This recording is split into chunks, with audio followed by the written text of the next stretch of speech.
Technology and AI are really reshaping the way we conduct business, both domestically and internationally. According to a 2025 survey conducted by Forbes and McKinsey and Company, it found that 98% of executives believe that artificial intelligence is responsible for creating somewhat and consistent business value for their corporation. Meanwhile, Forbes also reports that 57% of executives admit that they've partially or fully integrated AI into their entire business operations. My friends, this is more than food for thought for my friend Wes Towers. This news would be encouraging to him because it would allow him to continue to grow his bottom line. Mr. Towers runs Uplift 360. It's a digital agency for builders and trades. His focus is simple: smarter websites, practical SEO, and growth you can measure. Towers has a new way of looking at search engine optimization, as he's dubbed the term search anywhere optimization, because he says in order to be found now, you have to go beyond a Google or an internet search engine. He's earned his playbook or real life experience through real jobs, which came not through theory, but through practical and real life experiences. And now he's on a mission to help others avoid the painful lessons that he had to endure building his entrepreneurial brand and presence and his unique space within the technology field. Towers says he's all about turning construction and other brands into market leaders online. And he joined me this week to tell me more. I'm Kevin McShann. Let's have this conversation.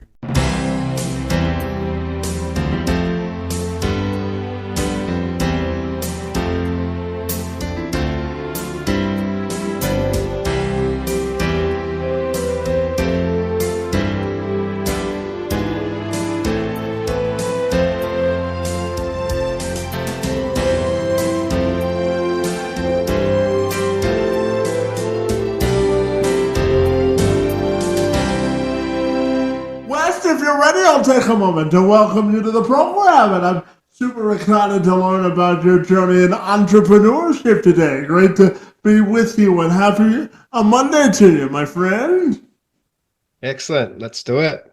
Absolutely. So, Wes, I know that you help business leaders and entrepreneurs cut through the digital noise and build trust rather in an AI driven world, my friend. So I'm wondering if you can tell me about your work and what makes you so fabulous, my friend. Yeah, well, it is interesting times we're living in right now with the rise of AI and the way in which it can produce content really fast and at scale. That's good and bad.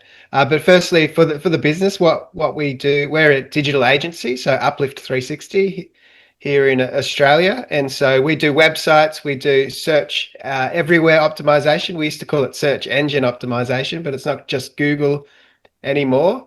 And we're helping our clients to be found, firstly, to be found in all the right places, but to build that trust, because that's critically important these days. As I said, there's just so much information and overwhelm out there, and people don't know necessarily if they can trust what they're reading or what they're watching with the videos that we can see these days that can be produced with AI. It's phenomenal, and so people need to build trust in businesses, and so they can trust the material they're reading or watching, and to help effectively to get our clients get chosen so they can grow their businesses. That's what we're doing these days.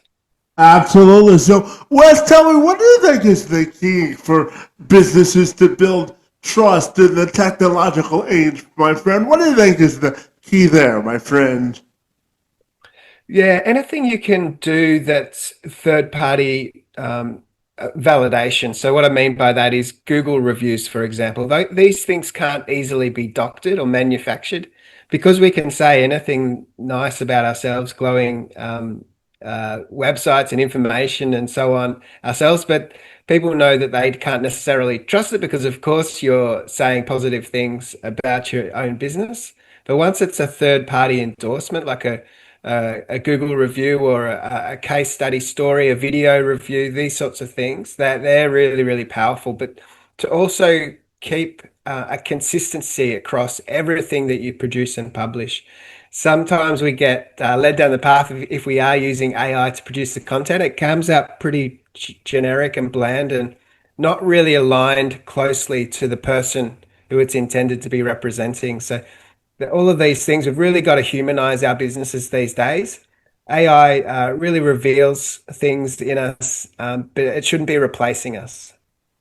Yeah, absolutely. So, Wes, I'm also curious to dive into how do you think technology is really reshaping the way we communicate, not only in life but in business as well. What are your thoughts there, my friend? Yeah, well, we've seen lots of changes over the years in recent times, and obviously the rise of social media has had a big impact on the way in which we communicate, and it's fantastic, but it's also has its negative downside as well. So, I mean, here in Australia, they've just passed some laws where under 16-year-olds can't use social media anymore. That even includes YouTube, which is curious because I don't see YouTube so much as a social media platform. It's more of a content delivery system, so to watch videos. So yeah, I was just talking to my daughter about it on the weekend because she's got her different social platforms. She's only 13, but she won't be able to use some of the tools she was familiar with using. So I can understand why they're going down that path because it can be a hazardous place to be in if you're not aware of what might happen. Yeah, and children are definitely not so aware. Um, but also the way in which it has changed our attention spans. We've all got a TikTok mindset these days, it feels like. So you can only deal with short form content a lot of the time. I think that's the downside of some of these tools and technology.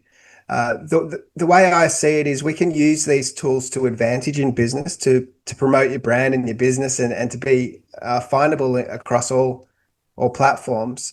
But ideally, you want everything to draw people back to have a real conversation. I love real human connections and conversations. That's why I love doing podcasts.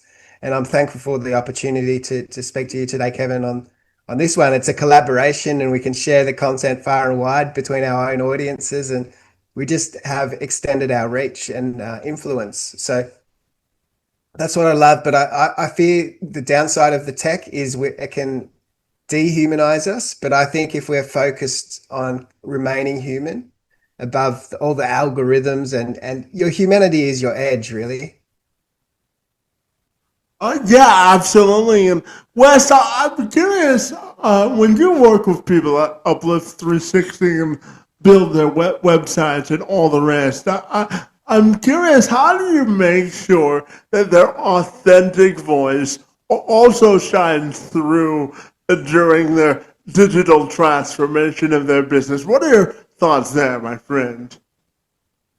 Yeah, well, it is so easy to just become generic and bland if we just use the tools to produce the information. So for us, what it starts with is a conversation, typically with the founder of the business. We're working with founder-led businesses most of the time.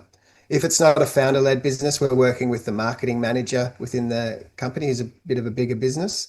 But it's the same kind of discussion. We talk to them in a private conversation about all of the things within their industry that they don't think are right, that they think they can do better.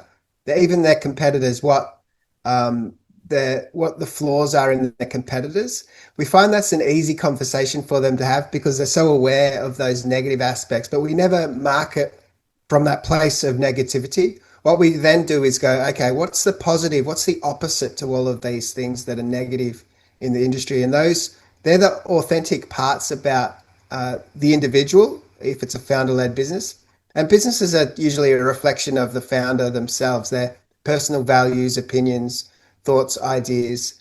These are the things that we really need to focus on the most to remain authentic, so the business can remain consistent from first point of contact through socials, through website, and by the time they make an inquiry, it needs to feel like it's the same company. There's that consistency across the brand. Yeah, absolutely. And one of the other things that you help people with your company and digital agency, my friend, is the idea of remaining practically relevant is really giving them practical tools in order to grow themselves from an SEO or a technology or digital space. So talk to me about the practicality of growing a business online, and what do you think? What steps go into that today? What are your thoughts, my friend? Yeah, well, the tools and technology that we have available to us now, particularly with AI, it just makes the syndication of information really fast and easy and to keep everything consistent. But what you do need is a core foundational idea. So typically, to go back a step, so when we build a website, we build all the main sales-based pages about the business, about the brand, and they're clear, concise, compelling, all designed and geared towards getting an inquiry flowing through. Typically for our clients, they're service-based businesses, so they're looking for a contact to be made. Behind the scenes, what we'll do is do the blog or the news insights, some people call it, and that's an opportunity where you can publish lots of content to touch on really specific areas that the company might serve in, and it's a way in which we can signal to the large language models (AI) what the best answers for certain scenarios are. So AI and Google and all the tools are trying to surface the very best information for someone searching for a particular need at any given time. And so they're only going to get better at that. So it's about publishing content that answers those needs in the best way possible, so you can stand out above the competition. So that's what we need to do is find. Back in the day, we used to do search engine optimization. So you would have a keyword, say plumber Melbourne. These days, we're still using keywords, but we're thinking about them more as topics. So that's a topic that we need to discuss in broad and different ways. Sorry, I better have a. So we can publish content around that topic in lots of different scenarios, so we can help them be found and chosen and trusted in all sorts of circumstances. Yeah, absolutely. And Wes, I know that you bring sort of a practical, no nonsense approach based on your own previous experience. And I know that you've got sort of a playbook or a guide that you offer people based off your own entrepreneurial experience. So tell me about the playbook, my friend, and why your personal experience drives you to do the work that you do today, my friend. Yeah, for sure. So they're simple steps typically, and they can be modified according to the client. But to start with a core idea or a concept that content can be produced around, and sometimes we've got clients who will create videos of them doing the work. I mean, I'm thinking of one client specifically who isn't really a big wordsmith. He doesn't like to talk too much, but he does a great service. And so I had him record videos of working on projects and just really rough videos So I could see exactly what he does, and he was explaining the benefits, and he was doing it as he was working. He was able to do that. And so he sent those videos to me. He also published them on YouTube, which was really helpful for his reach. But we were able to take the transcript of those videos and create a series of blog posts. So the one piece of content and ideas created all these blog posts. We've got all the prompts and structures in place to produce those blogs for him. It's all written in his style and his voice. It fits perfectly for him and exactly what he does. Produced all those blog pieces, and then for him, he's able to take those blog posts and then repurpose them into social media posts. So from one core set of content, it can be repurposed and restructured really quickly using the right AI tools and prompts to get that message across far and wide. That's why we're calling it search everywhere optimization, because it's really a matter of taking that piece of content and getting it found in everywhere you possibly can, and to make the most of those opportunities. I'm really enjoying it. It feels like a really exciting and terrifying time to be alive, really, for a number of reasons, with the tech moving so fast, and we need to stay adaptable and flexible and always think about what the next best thing will be. Um, and so it's a dynamic industry to work in, and certainly something we enjoy helping our clients with.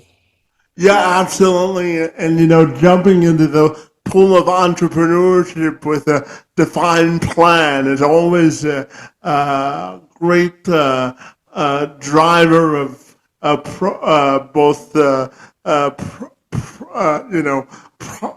prosperity and production, isn't it? Once we have a plan and entrepreneurship, now it's never linear, but it's always good to have a defined vision of purpose, isn't it? Absolutely. I think that's right, to create a plan, but then to remain somewhat flexible when new opportunities arise and correct course and find new ways.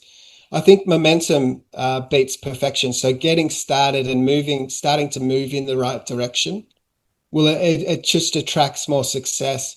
So you can always adapt and adjust things. As you start to learn, you start to test, measure, improve what you're doing.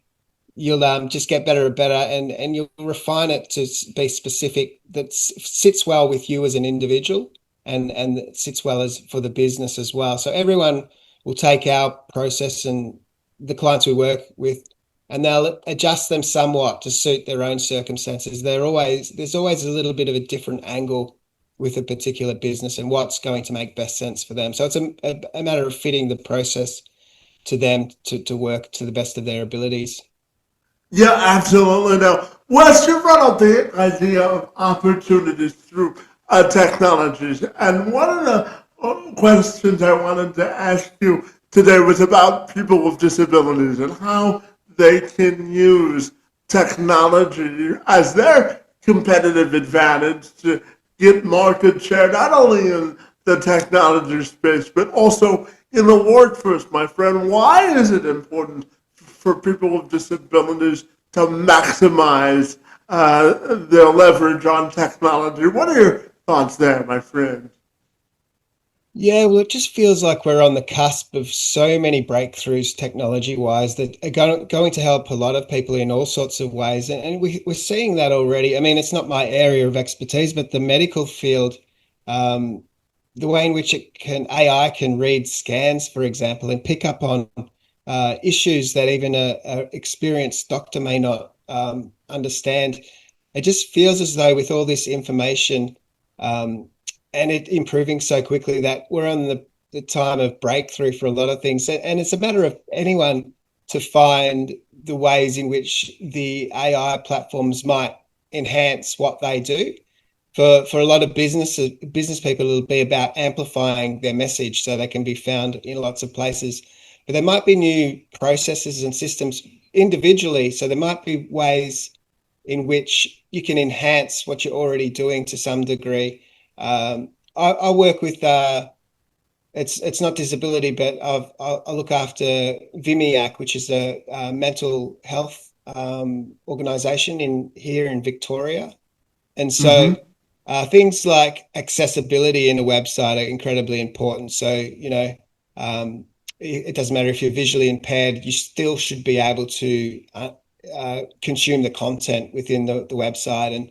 And there's ways in which you can do these things to make sure that they're built in the right way. So all these little things that can be done when you do things properly, it certainly serves your business much better.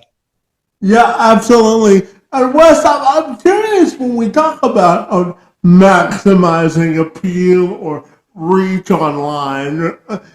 You brought up the term search anywhere on optimization. And I'm curious to ask you when we look at being searchable anywhere, how do you think that definition has changed over the years? You talked about search engine on optimization, but as you said before, things evolve over the course of time. So how do you think search anywhere optimization has really changed the game in business? What are your thoughts there, my friend?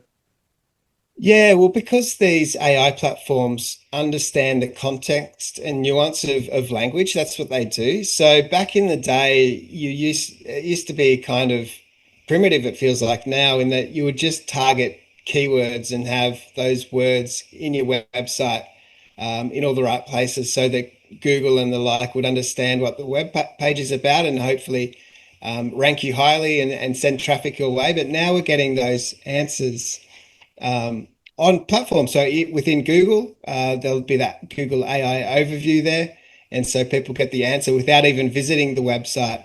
That's not to say the website content isn't important anymore. It absolutely is because they're pulling their information from somewhere. And ideally, it'll be pulling from your website and your brand will be recognized and mentioned. So that's kind of how it's sort of moving. So that the way in which it understands context and language, it's meant that there's less ways to cheat your way to the top, which typically is what SEO people try to do. It's more about earning your way to the top for the specific things that you deliver and deal with. So the more niched and specific and targeted you can be to address certain needs for certain types of people, the better it's going to be for you in the long run, no matter what you do. So the more specific you communicate about your own scenario and own story, I think storytelling is going to be a powerful thing moving forward because I mean AI can give you generalized content, but it doesn't know it can't give you your story, your experience, your lived worldviews, your opinions, these sorts of things. Only a human, only you as the individual can bring that. So I think there's going to be a higher value in these things. So it's being able to share stories and motivate people from those stories. So certainly if there's a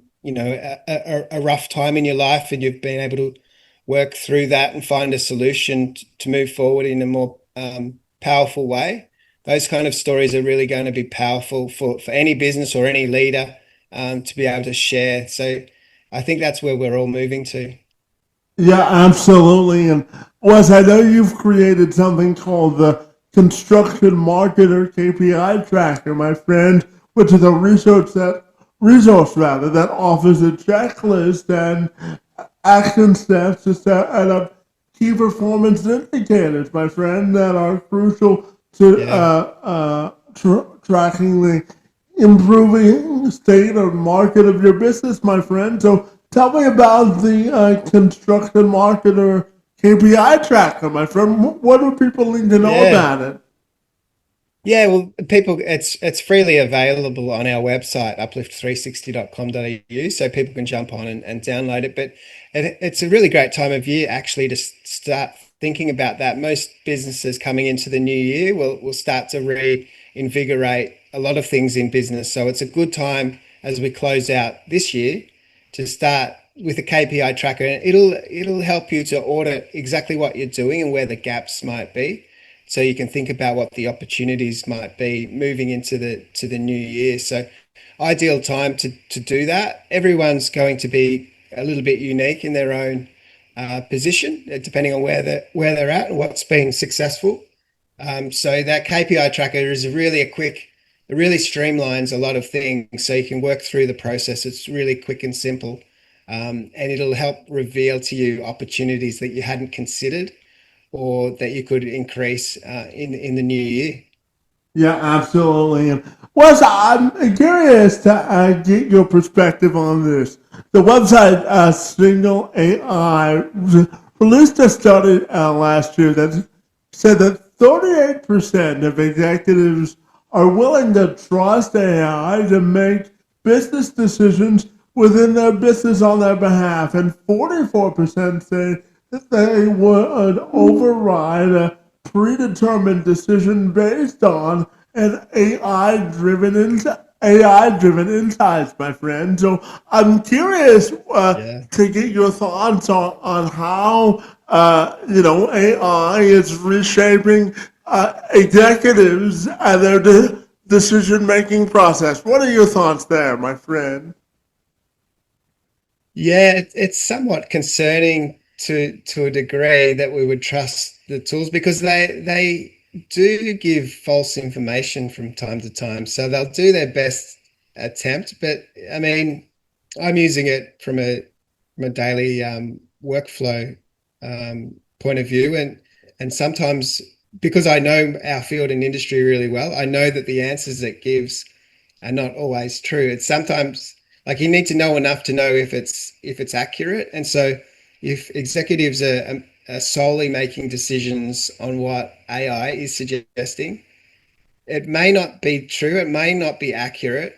But the other danger is even if it is accurate, what it means is everybody else who's doing the same prompts is getting the same answer. And so you're going to be just like every other business. And really, you want some sort of contrarian point of view. You want to stand out. You want to be different and unique and differentiate yourself as a business and a brand. So if you rely too heavily on the tools, you just come out like everyone else because everyone else is using the same tools as you are. It was interesting. I was at a networking group last night, and some of our city's leading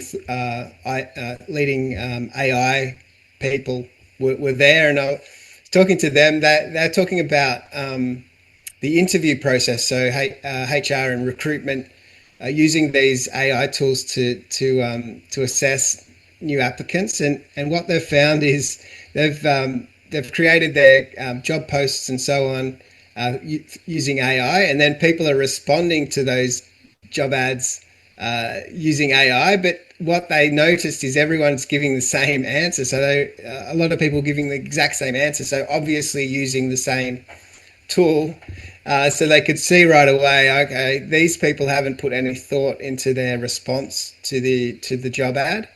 They've just used an AI tool to create an answer that seems useful, but it's not necessarily so. So, and people will generally see through these things oftentimes. So I would say always start with your own unique ideas and then use AI to enhance and improve those ideas. So to it might flesh it out in a more meaningful way and just more articulately, but it's your ideas, not the other way around. We've got to lead the AI tools, not AI leading us. Yeah, absolutely. And Wes, I'm curious to get your perspective on the biggest mistake that brands make. And you also say that they make mistakes that leave their brand sort of in the dust and they get saturated with all the other AI brands out there. So, what are some of the biggest mistakes that you see companies and executives making when it comes to the implementation of AI to enhance their brand, my friend? What do you think people need to look out for in that regard? What are your thoughts there?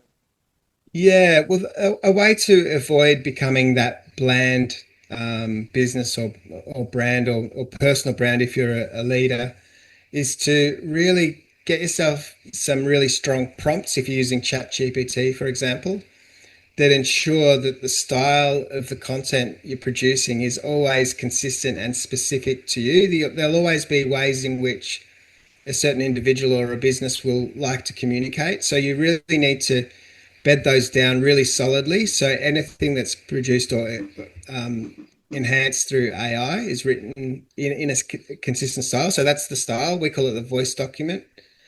So there's that side of things, but then the your unique message as well. So highlighting all the aspects that are genuinely making you different in the business industry that you're in. So because AI will be pulling on all sorts of information broadly speaking, it'll know the context of the basics of any industry, but you only need to fuel it with those very specific points of view that only you would share, and that'll keep everything consistent and on point. Otherwise, it'll just be generic and bland and just sink into the sea of the sameness. Yeah, absolutely. And Wes, I'm curious to ask you about positioning and really standing out in a tough economy where everyone sort of uh, trying to find their own slice of the same pie. So, what do you think is the key to standing out in this economy of what I call difference and really sort of differentiating yourself from the competition, my friend? What are your thoughts there? Yeah, so simplifying your message is really important because if you confuse them, you lose them. So a confused mind can't make a decision. So you've really got to think through exactly what you want to communicate and distill it down so it's so simple that anyone could understand really quickly. Because we're just so rushed these days and we're not really concentrating all that hard, particularly if we bump into a business. Say, for example, we need a particular service or so on, and we start to research online who are the providers of that. But we're only really going to glance through their information, whether that be through social or a website. uh, People are only really half reading it. They might scan through and read a few bullet points, or they might read the headlines. So you've got to be really clear and concise and compelling in those points. And so that's what really will help you. The clarity always wins. Clarity in your message. Um, that's help you stand out. Yeah, and just out of personal curiosity, Wes, you mentioned you have a teenage daughter, and I'm wondering uh, your message to parents about successfully being a modern parent that can really relate to sort of raising kids today while also instilling the values of independence in the kids today. So, what do you think it means to be a modern, successful parent in today's society, my friend? Yeah, yeah. Well, I've got three kids, although the eldest two are no longer kids. The eldest is nearly 20, then 18, and then the youngest is 13. It's certainly um, just different challenges all the time popping up. You just need to be really aware what they're doing online, and because that's part of my world, I'm sort of across that. But a lot of parents might not necessarily be fully aware of what the tools are and what the apps are that they might have downloaded on their devices. So it's really important to understand what those things are, but also just to educate the kids for their own cyber safety. Um, so they're aware that what the risks are, and so they don't start to communicate with people they shouldn't, who are pretending to be someone they're not. There's always those risks. So, I mean, the schools, I assume everywhere in the world, they're improving in these fronts as well. So that the school our kids went to, they're really proactive on educating the kids around some of these risks online. Last night as well, this networking group I went to was about cybersecurity as well. The speaker, so there's all of that as well. It's like cybersecurity is a massive threat for all of us. To our passwords and the things. There's just so many sophisticated ways in which people can be trapped and tricked, and so our kids need to grow up understanding and learning what those things are. And it's a whole new world, isn't it? It's just so challenging. The tools are wonderful in a lot of ways, but also they bring with them some potential risks. Yeah, absolutely. And Wes, I've got three questions left for you, and the first of those three is this, my friend. I'm wondering your thoughts on how we can help executives or people who run small businesses avoid digital burnout, because the digital age changes so quickly. So what do you think is the key to making sure that executives and business owners can avoid digital burnout and really have a personal investment in the success of their digital presence, my friend? So what do you think is the key to avoiding digital burnout? What are your thoughts there?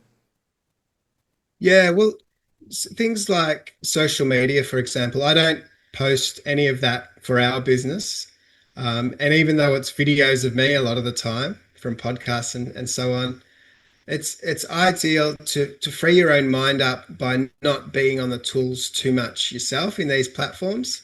I mean, I'll have a little look at them from time to time, and people mention to me oftentimes that they've seen some of our social posts, but for me not to be overwhelmed by it all, I just don't log into these things too often at all. So I think as a leader in a business, delegating some of whatever you can delegate and focus on the priorities within the business that are a higher level area.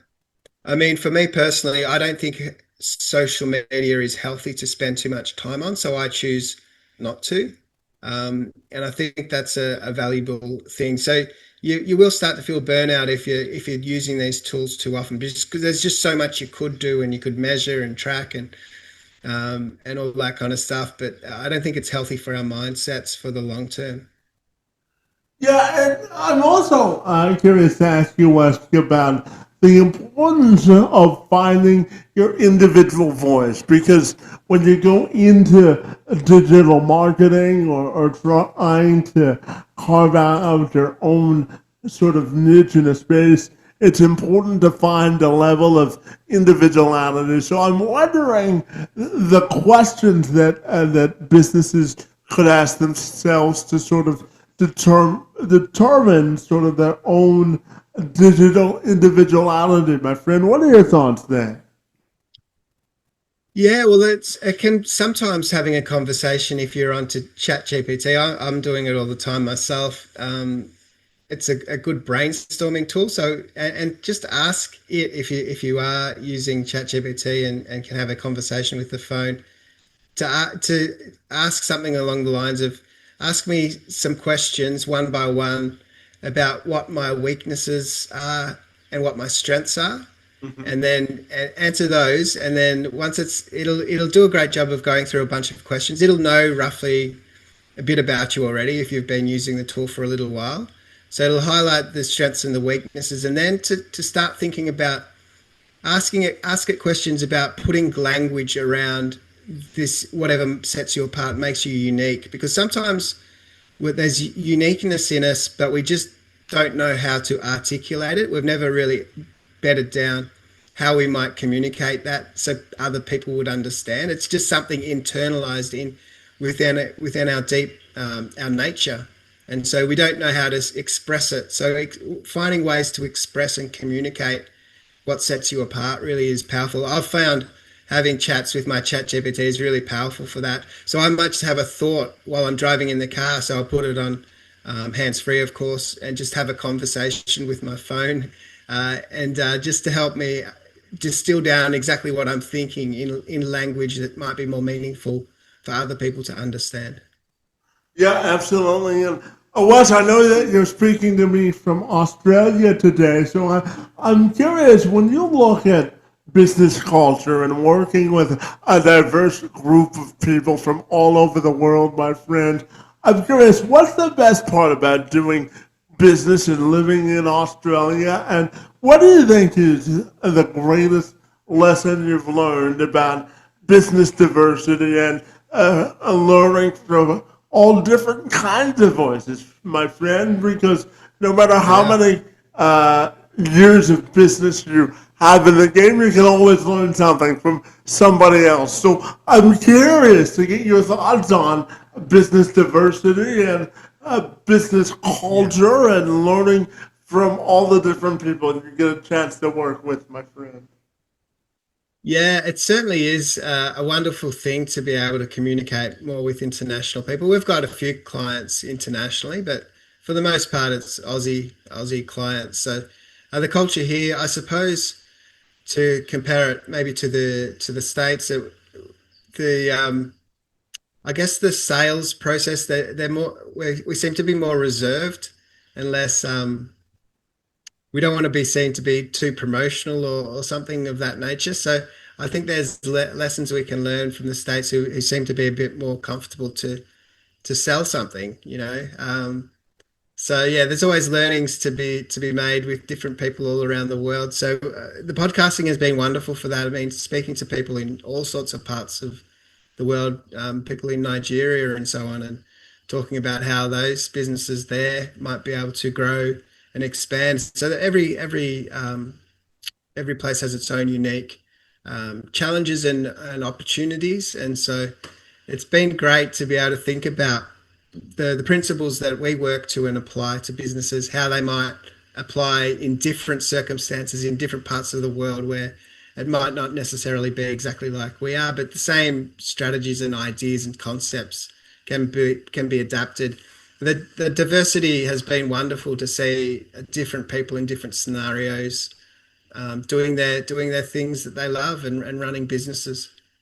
Yeah, absolutely. And what's my final question for you has to do with your own individual legacy and how you want that to be determined from a personal and professional standpoint. What are your thoughts there, my friend? Yeah, it's an interesting one. I was on a podcast about legacy maybe 2 weeks ago, I think it was, and so that got me really thinking about the whole concept. And so for me right now, I've my eldest son. I said he's nearly 20. He's working with me 1 day a week now, so I see that my children are my legacy really, and so it's been wonderful to be able to invest into him and him back into the business and to spend the time. He's got aspirations to do some creative business as well. So that the legacy I see is I think it's true that fathers, probably mothers as well, but fathers are one of the only people who want to see you do your children do better than you did. You know, you want them to go further and further and greater, to do greater things than you ever did. So that's really my. I think that'll be my legacy if I can help them on their journey in whatever way I can. That's what I'm looking forward to. Yeah, absolutely. And finally, my friend, tell me if people want to get connected with you or Uplift 360. What's the best way they can do that? Yeah, uplift360.com.au. The KPI tracker is there, as you mentioned. You can also book a meeting with me if you want to have a conversation, maybe something piqued someone's interest that we've discussed today. We can delve into that a little further. All the socials are there as well. You'll find that if you visit uplift360.com.au.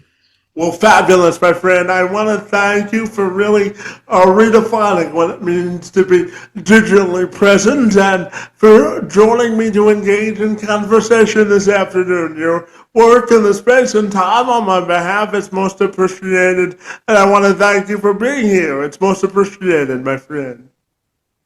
Thank you, Kevin. It's a real privilege and pleasure to speak with you and your audience today.